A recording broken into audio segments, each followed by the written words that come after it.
K3 a RTVS, aby predstúpili pred občanov a informovali občanov. Žiadame slobodu, lebo slobodným prístupom k informáciám sa garantuje moc občanov. Čakáme.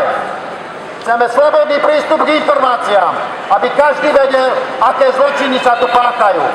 Čo robí vláda násilia? Kto tu vládne a kto je vlastníkom moci? Chceme oznámiť ultimátum, ktoré dneska vypršalo.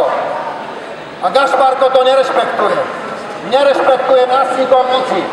Chceme svoje vlastnícke právo, jeho držbu do vlastných rúk.